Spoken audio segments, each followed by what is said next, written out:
Tonight, we ask ourselves, is there anything more annoying than running into a cheater in a video game? No, there is not. Luckily for us, we are past the days of sneaking peeks at your split-screen opponents. But has the problem become worse? Well, that's a question we hope to answer tonight on this week's episode of the Always Gametime Podcast. Hey everybody, my name is Ben and welcome back to the show. Joining me for week 5 of the podcast is none other than Ryan. Ryan, can you believe that it's the 5th episode already? Nice. Hey, 4 more weeks than I thought. Yeah, So exactly. Wait. Yep, we've made it. No. Exactly. No, look forward to 50 more. Let's do it. Yeah, absolutely. And we hope you guys are certainly enjoying it up to this point. But speaking of kind of, our show's history, even though it's brief, looking back into as early as, I think, 2 episodes ago, we have some game announcements that I wanted to cover really quick just to get started launching into it. And these are games that we have covered on previous episodes of the show, so it's cool to see updates with this. But one thing I wanted to talk about was Loop Hero and Little Nightmares 2 and kind of give a brief sales update to those of you listening. And Loop Hero has officially sold 500,000 copies. And I think it's made its official launch debut kind of March 4th, I believe was the date, which is exciting to see. For me, again, it's a game that for whatever reason has struck a chord with me, but it's also just kind of something that I think really stands out. So hopefully they'll continue to grow, build on those sales, and they've actually teased a new character that'll be coming because of the recent success with the game, so nice. That's really exciting. And then Little Nightmares 2, which we've covered a little bit ago, is at 1 million sales on since its release, and that's now joining 5 million total between the first and second game. So nice. That's pretty good. Loop Hero's been getting played by some of my bigger streamers that I follow. I was kind of surprised where they were dedicating whole streams to it. Is pretty impressive. I mean, made the game look more appealing now, really. Yeah, it's with how much success it's gotten. Yeah, and it's more in depth than I think a lot of people realize. They see the auto scrolling and they probably think, well, it's maybe not for me. Yep. But I think this caught a lot of people off guard, and it's just cool to see that it's successful at launch. So that's awesome. Yeah. Speaking of good sales, right?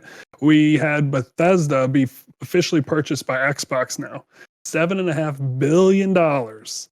Man, Microsoft has already came out and confirmed that they're going to keep some of those assets exclusive. So that's kind of a bummer. We talked about exclusives last week and how we're not a fan, but it might be time where you take this stimulus money that you're going to get and maybe it's time to build that PC. I don't know. I mean, if you have the capability to do that, it might be time if you love those Bethesda assets like I do. Yeah, absolutely. This was a really cool deal that went down. Again, it kind of sucks with the exclusivity, but you have to hand it to them for making this huge monetary investment into Bethesda, and we've got a lot of promising things coming from them in the future that they've been teasing after this announcement of joining. And one of the things that I was so excited about when hearing this is that they are already working on bringing titles to the Xbox Game Pass for PC. If you guys don't know, Xbox Game Pass, basically it's a monthly service subscription, and as long as you have it, you can play from hundreds of different titles. Listen to me, I sound like I'm doing an ad here, but a lot of those titles can also be played on PC, so you can kind of choose between console and PC. And some of these, listen to this list here, Ryan. Okay, so we've got Dishonored, we've got Doom 1993, Doom 64, Doom 2 and 3, so kind of a lot of Doom going on. Fallout 4, Prey, which is a game that I actually loved watching when it first came out. Then we've got Elder Scrolls 3 through 5, The Evil Within, and Wolfenstein: The New Order and The Old Blood. So, and that's just to get started. These are the ones that they've come out and said, hey, we're going to push these to PC, and it's kind of got me thinking, it might be time that I play Skyrim for the first time ever. Oh, for sure. Yeah, I've heard amazing things, but I've never made the commitment, and I'm really considering it now. And I'm going to talk about it later, one of my games I've played the most ever is probably Oblivion, Elder Scrolls, what's that, 3 or 4, right? Skyrim's worth the playthrough. Yeah, I'm excited to see it, and hopefully we'll see some more new games as well coming through this partnership. But well, yeah, I mean, one of my favorite games I was on the Xbox Game Pass was the Teenage Mutant Ninja Turtles: Turtles in Time. It's this old Super Nintendo game, but it was also an arcade game. And I was a huge Turtles fan. If you can see in the background, I have them in my bookshelf here.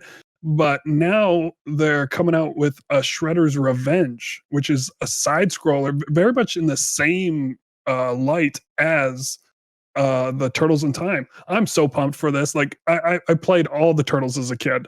Ben, am I just like, because Teenage Mutant Ninja Turtles were big when I was like 5 or 6, so that's the early 90s. Ben, have you tried any of these Turtles games before? No, admittedly, I haven't. Yeah. I'm actually haven't been exposed to too much of Teenage Mutant Ninja Turtles. I mean, I think I've seen Yeah. some of the cartoon. I saw some of the movie, which was interesting, and I think Which I've movie? played. Because there's 2 sets, I've right? seen the whatever the newest Teenage Mutant Ninja So Turtle movie is. I've Megan seen. Fox, yes. Yes, that Yes. one. Yep. And I think I've played a browser game that was Teenage Mutant Okay. Ninja Turtles skinned, but it's cool. I like games like this, so it's exciting. Yeah, they released kind of a not a more massive multiplayer online, but kind of a grindier Turtles game earlier. I think that kind of flopped. So it's kind of nice to see that they're going back to really what worked. And I think people will eat this up as long as it's not a full-fledged $60, $50 game. Yeah. I'm really popular. Now, we talked about Marvel last week. Do you know the Turtles have a Marvel tie-in? Like their origin, they share origins with another Marvel superhero. Do you know what superhero that is? No, I have never heard of this. Yes, Daredevil. So what happens with Oh. Daredevil is he gets in an accident and he gets what the Turtles call the ooze on him. He goes blind, but yet he has these super senses, right? And though that same ooze goes on these turtles and a rat who and a human karate instructor, and then the whole story goes from there. Yeah, Wow, that's incredible. Who knew? I had no idea. yeah, And I love Daredevil. That's yep, crazy. yep. Yeah, and then they're all yeah. I had a whole I could go on forever about the turtles, but I think we'll branch that and leave that for some like exclusive Patreon content at some point. Yeah. Well, and I have to ask, do you have a favorite of the four? So as a kid, I was 6 or 7. The fun one of the 4 turtles is Michelangelo, I was gonna say right? that one. He's the orange one, yes. So as a kid, that's who I identified with. But now it's really Donatello, who is just the smart one, Is that the blue? artsy. Nope. He's the purple one. And largely, like Michelangelo and Donatello are they just kind of push the plot a little bit. It's Leo and Raphael who are the main drivers of all this, because Leo's the leader, Raphael's the rebel who's always got a problem, like the middle child type syndrome as well. You see a lot in him, so it's That's awesome.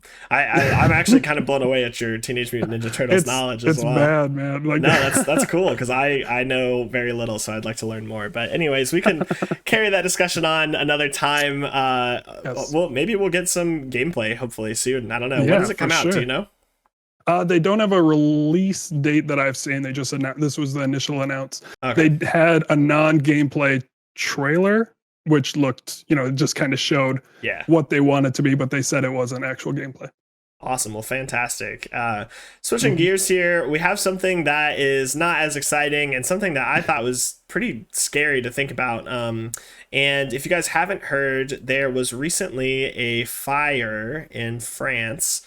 And it hit this I don't know if it's a data center or like a server facility, but this has impacted a lot of games and businesses actually. And one of the things that's so crazy is Rust is this game that's been around for a long time but has recently been getting this like booming Blowing up. resurgence. Yeah, because all these big streamers are getting back into it, and so they're getting all these sales.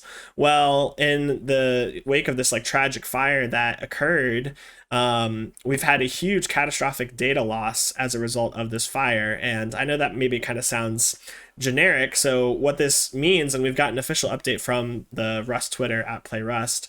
It says 25 of our EU servers remain offline due to a fire at OVH, which is the data center. And unfortunately, that has a huge impact on the player base where they are going to lose all their save data, which Wow. yeah, all of it, like gone, like all of the save data, like whatever servers you're on, the stuff you had, like it's just gone. And they're currently exploring ways that they're going to be able to potentially restore some of this. obviously the biggest concern, everyone got out of the building okay. And, I think they said that the fire has actually spread to a data center that was next door as well. So there could still be some potential, bad effects from this and other things as well. But luckily, everyone made it out. And, the one thing I will say that I understand about Rust, and please correct me in the comments if I'm wrong about this, but I think that there is like a reset that happens. I don't know if it's monthly or bi-monthly on these servers where everyone's inventory gets wiped and you kind of have to start again to help keep the game fresh. I don't know if this is different than a monthly reset that's intended, or how this is going to impact the player base, but it really got me thinking, like, wow, things are crazy. Like, we take so much for granted. Like, stuff like this could happen to any major like title that we play, or and just in general in life. And I was just kind of blown away by the story overall. Well, I work in the computer field, like a programmer of sense. I'm really surprised that they don't have any kind of what's called a disaster recovery plan, right? Usually all data, I mean, important data, which would be player data, would be backed up weekly, if not daily or hourly within a game. Yeah, DR tests. Exactly. We should they should have already been on that, but maybe Rust isn't owned by a big company that has the luxury of doing that. So I'm really surprised that the data is just gone. I wouldn't be surprised if they were able to come back and be like, hey, we did have it here. It might be a day or two old from point A, but here's what we have. Well, and just a couple things to challenge that, just to be completely transparent with those of you listening. I don't have a lot of inside knowledge onto the events or what they have going on in terms of like how their data is set up, obviously. But I also kind of wonder if maybe this is something that is kind of unprecedented. I mean, I'm sure for them it is, obviously. Sure. Like, how do you plan for that? But yeah, I think there's just a lot of unknown right now, but it kind of sucks. I mean, if you're really big into Rust or got into it recently because of the recent resurgence and had this happen, it's unfortunate, but I don't think anyone can be mad at them for what's happened, obviously. So Speaking of disasters, right? We had an update about Apex going to the Switch like last week or the week before. Well, that has just been terrible, I guess. Like literally people playing a couple games and they're like, nope, this just isn't ready. It's not playable. They're saying you can't, like the view, what do you call it? The FOV. viewport or FOV. Yeah, no, it's more like the length. Like is that the FOV? Sure. How far you can see isn't long enough to be able to play. The frame rate just takes a crap all the time. It's unplayable on the light, and the initial Switch, I guess, can kind of handle it, but it's still not recommended. I will be watching to see how the Pro handles it. I assume that will have more power. And even when we first started playing Apex, that game was not at all efficient, right? They wanted to get that game out there quick, and it had its problems. So hopefully we can look forward to some updates and really keep an eye on it. Because like I said, I'm eyeing that Switch Pro. I am. and Apex working on it is a big factor in that. Yeah, that is true. And I've seen some gameplay from some creators around the release who were big on Apex, who wanted to try it out. And I've heard similar reports from friends and those creators that it's just, it's 30 FPS, and in the heat of combat, sometimes that can even dip down into like 15 or so, or if not just freeze altogether. But I've actually seen people kind of rise above, still be able to get their first wins on the Switch, despite the challenges that they're facing. And I think they put it really greatly that if that was the only Apex experience you have had, you've never played on console, like other consoles or PC or anything like that it gives you a very good feel of the game. It feels very much like Apex, but unfortunately the performance, is just not where they would like to see it right now. And I mean, hats off for them for even trying to get it on something that can fit in your hands. I mean, that's kind of impressive. Yeah. I mean, I'm pretty confident when I say this. Every partner I've had on ranked Apex has been from the Switch since they released it. Everyone. Yeah. Yep. and we've had people in the chat here saying garbage, throw it away, and they're slideshow Apex. Yeah, exactly. So it's not great initial story. Hopefully they can update that somehow. Yes. Yeah. Oh yeah, there's always fixes they can do, so look forward to seeing them. Cool. Well, thank you guys for sticking with us. We are gonna. I had some interesting things I wanted to talk about on the podcast this week with Ryan. Specifically, we're sitting and we're thinking about just like gaming in general and kind of how it's impacted our lives. And I thought of a question that I wanted to ask. So, we've both played our fair share of video games. Some bad, some good. And I wanted to know if there were any games you wish that you could go back to and play for the first time again. Ooh, that's a good one, right? All like the games that answer this question go to like where I was at in my life. So the game that fits that the most is probably Call of Duty Modern Warfare, and I'm not talking the one that came out in 2019. I'm talking Call of Duty 4 Modern Warfare. Came out right when I was a sophomore in college.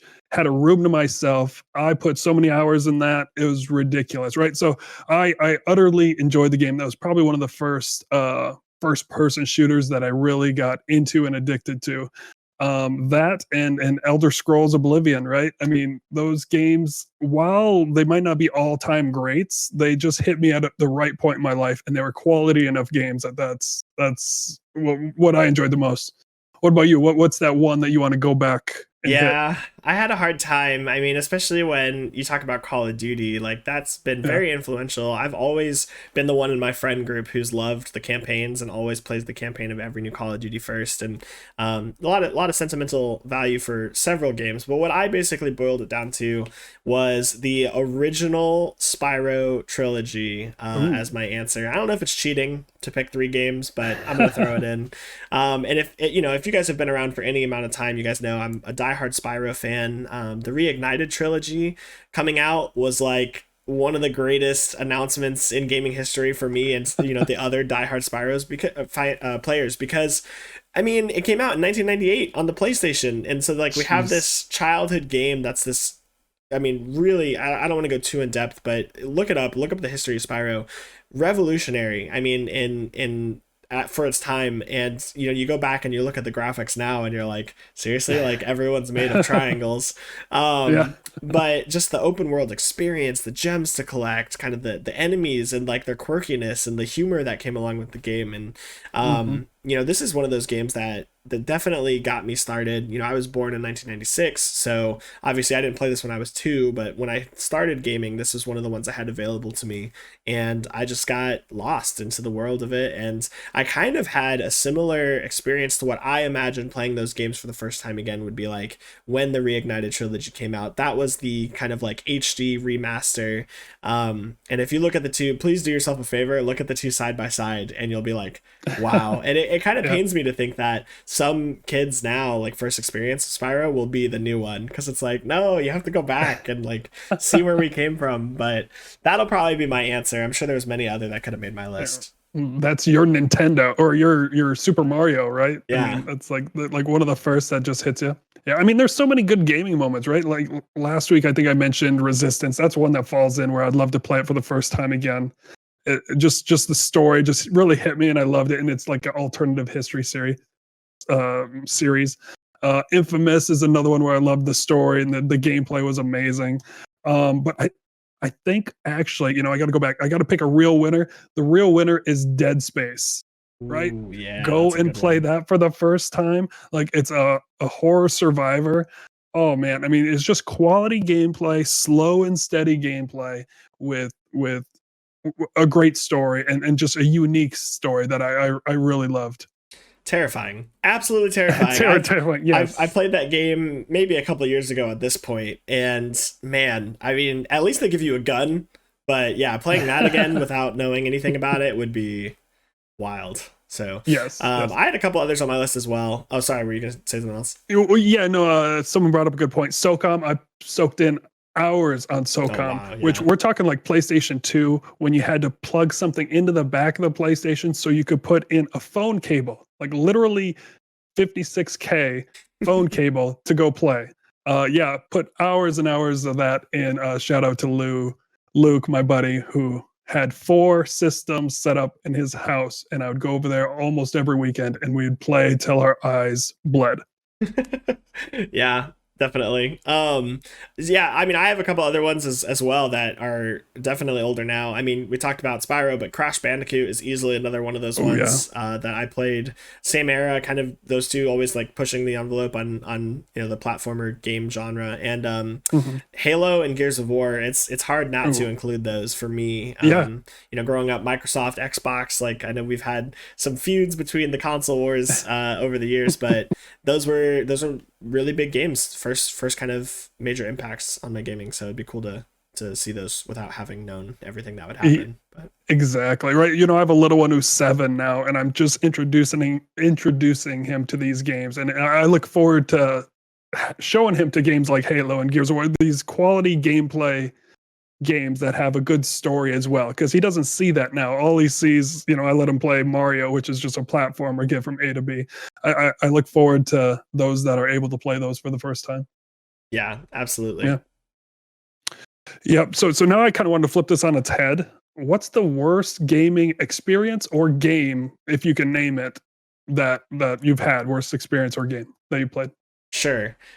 So I kind of took this one maybe a little bit differently than you were hoping for, but my word, if you guys have ever heard of the game Getting Over It or featuring Bennett Foddy or with Bennett Foddy, I don't know the official title.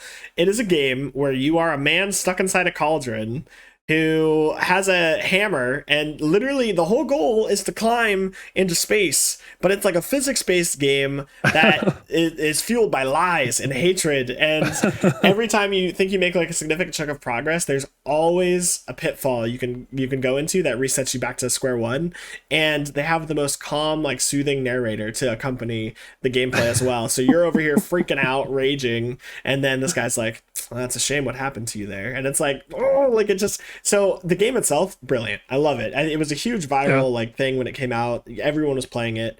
I don't think that the game is bad, but in terms of like gaming experiences where I just was like not having fun, man, I can appreciate it from a distance, but that one has to be one of the worst ones I've played. Yeah, that sounds pretty bad. All I can think of is back in college again, talking about how old I am, a video store where I'd rent games from for $1. I rented Superman one time. Horrible. Like literally you could fly all over, but it was the hardest game ever. I think it was on the 64 or PlayStation 2. I'm not sure what console it was on. It was horrible. Another one, there was Battlefield. Like I think it was literally called Battle Space Field. I don't even know what it was actually called, but it was horrible. It was like a 2D, or what would you say, where like things have no depth, where they're like paper, right? Sure. But yet it was 3D and you could run around. It was just god Oh, kind of awful. like old Doom style kind of thing. Yes, Sure. I yes, gotcha. very Doom, except I'm playing it on, a, a recent console at that time. Is Yeah. and I kind of wanted to throw in like, what's a guilty pleasure that might be a quality game?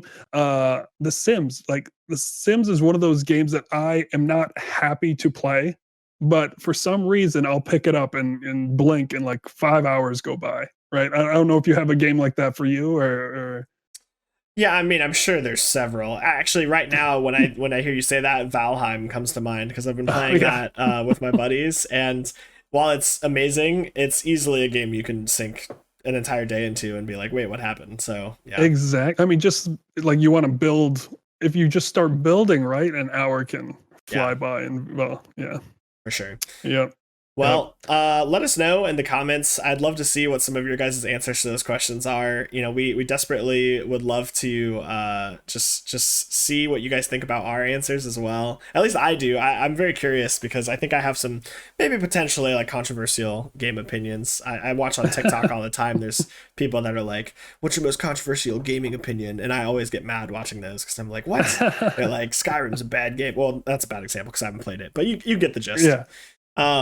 Something Yeah. else that is incredibly frustrating in gaming and is in the title for those of you that are joining us live here tonight are video game cheaters. And Ryan, I just want you to take it away on this one because I don't even like to think about it. So I think cheating is one of those things that everyone's done to some degree or another, right? I mean, there's varying different degrees of cheating. There's the Sims games codes where you could just have all the monies. There's the Grand Theft Auto cheats that kind of make it more interesting. And like, I don't know if you remember Grand Theft Auto, I think it was San Andreas. You could do like a mayhem cheat where people just went crazy. So there's those kind of things. And then there's also the aimbot in Warzone. There's, anything that has to do with a competitive game, you're going to have those cheaters that ultimately ruin, everyone else's gaming experience with it. Have you toyed so have you cheated, and to what degree? I know you've cheated. So yes, to what degree are you a cheater? I am not a cheater. No, I'm sure. I don't know about listen, that. if you say that, I will be very suspicious of you. But yeah, over the years, I've definitely been exposed to my fair share of cheaters in all sorts of games, right? The competitive shooters, but also other things as well. As for me personally, I hate that this is even an issue in the first place. And when it comes to cheating, I've never understood the appeal. Like, yeah, I guess it's people that kind of want to troll others or maybe feel good at a game that they're maybe not good at naturally. And so maybe there's like this rush of just dominating in a lobby or something like that in a competitive environment. But anyways, yeah, there's probably some whole like psychological analysis that we could get into. Yeah. Oh, yeah. But for in-game cheating, like kind of what you mentioned with like The Sims or intended cheats, I think those are great. I love those. Like secret cheat codes that allow the player to kind of have a different experience. Some of my favorites was they had a big head mode in one of the Tony Hawk Pro Skater games where it's like literally your head's just like 500% bigger on your character model. And so it doesn't change anything about the game, but it's just really fun. And another one was there was a cheat code in Skate that would turn all the NPCs into zombies and they would chase you. Ooh. And that was really cool. So like, if those can be considered in the list of cheats, I'm all for those. But, the general rule of thumb is anything that will not hurt someone else's experience with the game or create an unfair advantage. That's kind of more what we're talking about here. And in summary, no, I've never really personally cheated at competitive games on any level. One, I've always been on console, and we can kind of talk about that barrier to entry here in a bit. But two, it just doesn't seem like it'd be so boring already. Sometimes Call of Duty feels boring when you're in this repetitive multiplayer cycle, and I can't imagine just like instantly headshotting everyone. And so, no, but if you consider screen looking cheating, which I do think it should be considered. I've definitely been guilty of that. You used to get punched for stuff like that. I don't know about you, but I don't know about your friends, but man, you had to sit close enough to be within arm's length, man. You'd get cocked right in the head. Me and my friends had kind of like a hidden mutual understanding that if they came over to play Halo or Call of Duty split screen, we'd both be screen looking the entire time, which was kind of stupid. But yeah, if you say that you haven't ever looked at someone else's screen if you're playing split screen, you're lying. Yeah, I mean, you really knew how to hide. Like I played James Bond all the time, right? GoldenEye, right? Yep. When you hid, you made sure that there was nothing showing on your screen. Yeah. Right? You couldn't have a pixel of color, otherwise that person knew right where you were. But yeah, no, the screen sharing is pretty hilarious. Now, where was I going with this? So I've loved the idea of messing with games, so modding games and things like that, right? I had a Game Genie on the original Nintendo back in the day. Those things were so much fun. They'd give a game whole new life, right? I don't know about you, but I couldn't beat the original. I don't know if you even played the original Contra, right? It was a great game, but it was very hard. Well, with the Game Genie, you could put that in and have infinite life. So you could actually keep playing the games back then. Because back then they made games really hard. So if you rented a game, you'd have to take it back and go rent it again, right? That's there was literal, there was literal thought to this. And then the Nintendo 64 had a Game Shark, which I had too. That was tons of fun. You could code. That was probably where I got my first start in programming. You could program your own cheats or mods within a Nintendo 64 game if you knew how to do such things.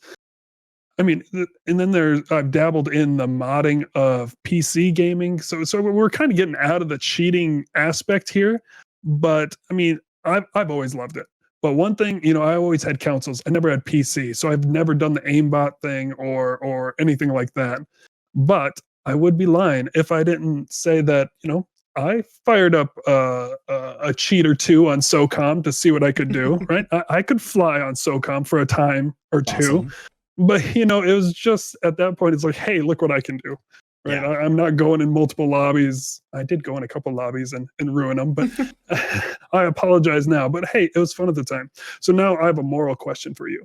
I love these strategy turn-based games like Civilization or XCOM. So if I create a save point, play 4 or 5 turns, and then I'm like, nah, that didn't go very well. We're gonna roll it back, and I play that again. Is that cheating? I think that's just good strategy. Now you are kind of circumnavigating maybe the difficulty the developers intended for that, but ultimately, if you look at that experience, I mean, you're not hurting anyone else's experience, and you're enjoying the game to the best of your Yeah. ability by doing that. Nah, I mean, yeah, What's the yeah, yeah. yeah, And now even like the new XCOM, I think they have I forgot what they have a certain mode, survival mode or whatever, where they don't allow you to do that hardcore mode or whatever it may be called. yeah. Kind of interesting.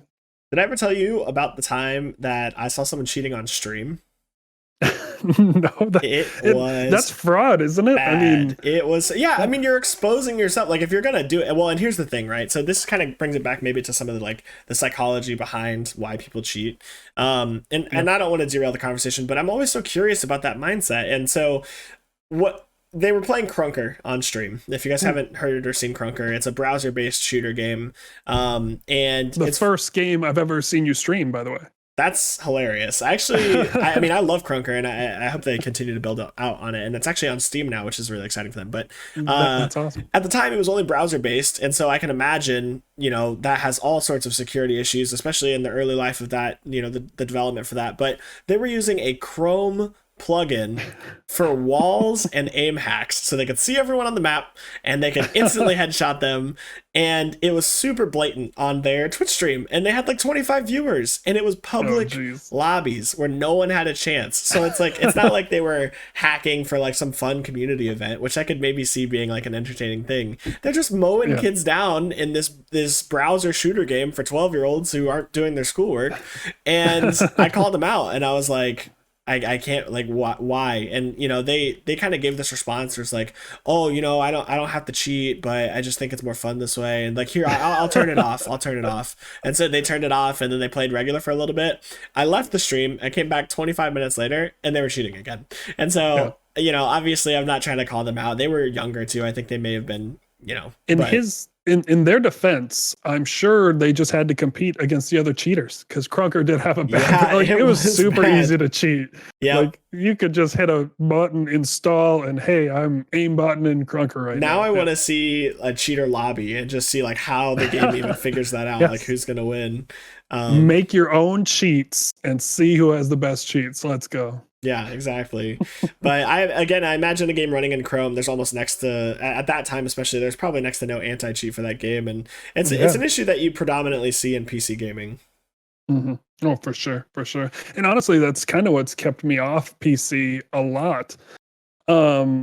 But there's solutions. Look at Valorant. Valorant has a very unique, at least what I see as unique solution to it. They launch a cheat prevention application when your computer boots up, right? So why couldn't we have all these PC games use the same one, not make your own, because we need to standardize this and all use one application, so I don't have to have 40 anti-cheat applications anti-cheat, going. all these other ones. Yeah. Let's make one that works. One that we can agree on, some standardization, which means we'll have to standardize the data going from my computer to the data center or whatever the game is handling. And there is some hope for PC gaming and cheating to be kind of fixed. But there's new problems with cross-platform, right? I mean, that's so much more. But then again, they had to standardize everything because they have to send the same data from each entry point. So it's interesting. I can kind of tell you firsthand why all these companies probably don't do that, and I think the chat will kind of back me up here as someone who plays a lot of Valorant and has been getting back into it recently. Since I've had that game installed on my PC, I've had to uninstall and reinstall the anti-cheat, I think 4 different times. And I have a friend who has issues with it all the time, where if they want to play the game, they have to restart their computer basically in order to get that anti-cheat service to run so they can get into the game. And so I don't think it's perfect. I think they have a really good, and with a tac shooter like Valorant, it's so important that they limit as much cheating as possible, because the entire experience is ruined much much like it is any game you have cheaters in, but Yeah. you know, they've had to crack down, and it's made it a lot better in the long run. But I think that's why some of these companies just are like, I don't know, and maybe it's more sophisticated than they Yeah. have the capabilities to do. But yeah, at least on consoles, it seems to be. I mean, I remember back in middle school, people would tell me like, "Oh, I bought this cracked console," which I never knew what that meant, but they Yeah. always said that phrase, and they're like, "I can play any PlayStation game 3s. for free or whatever," and I was like, "What?" Yep. And it just seemed crazy to me, but. Oh yeah, PlayStation 3 is very moddable and crackable. Well, I don't know if you remember the time when the PlayStation Network got hacked. I was actually attacked and lost my first account because of that. I was playing Call of Duty one time and probably talking a little bit of crap. And next thing I know, I woke up to at 4 a.m, various emails. Someone took my credit card on the PlayStation Network, bought up everything they could. Until there was nothing left to buy, until like literally my credit card company's like, all right, this is $500 too much. He didn't spend this. We're gonna turn it off now. Yeah. And yeah, you know, there were problems back then, but now, I mean, I haven't seen anything as big as that. So For sure. there's some hope. Yeah, absolutely. And kind of a call to action for you guys listening in this week. What is your like funniest cheating story that you guys have, like that you've run into, whether it was someone flying around in like a Call of Duty map or like just someone instantly killing everyone? Like I would love to kind of sit through and just kind of share the pain. I think it maybe bring some healing to the community from everyone that's suffered at the hands of cheaters. So yeah. Yeah. I mean, there's got to be some great videos out there. I'd love to see them. Yeah, absolutely. Well, thank you guys for tuning in and sticking with us for week 5. We hope you guys have kind of definitely been enjoying the podcast up to this point. I know that Ryan and I are still working on a few things to roll out to you guys and looking for ways to make the experience even better from week to week. So definitely engage with us on YouTube, Twitter, Discord. Join the Discord where we can kind of message you guys directly offline. Yeah. It would be really cool to we've actually got some interactive segments kind of planned here in the future as well, so be on the lookout for that. We'd love to read some of your guys' questions on the podcast and see what you guys have to say. So yes, please go rate us. I'm sure you hear this on every podcast. Apple Podcasts, if you could rate us there, that'd be great. That means a lot to us. Follow us on Spotify. Don't be afraid to do both, right? It helps us get out there, helps us get a little bit higher in the search engine and things like that. Also, we're starting to push out more content, Ben more than me, to TikTok and Instagram. So follow us there too, please. Yeah, absolutely. If you're someone who maybe can't commit to the entire show, the highlights will get posted on Instagram and TikTok, and that's a really good place to kind of see what you've missed, as well as Twitter. We give a high-level overview of some of the articles and things like that. We might post links to that way you guys can take a look for yourself and maybe take a deeper dive on any topics that resonate with you. But yeah, we would just love to have your guys' continued support, and we're so excited to just be able to do this each week and share these moments with you guys on Friday nights. So Yep. I mean, that's all I got. Ben, you got anything else? Nope, I think that's it. All right, spread that peace and love. I'm Ryan. And I'm Ben, and we will see you guys on the next week's episode of the Always Gametime Podcast. Thank you all. Later.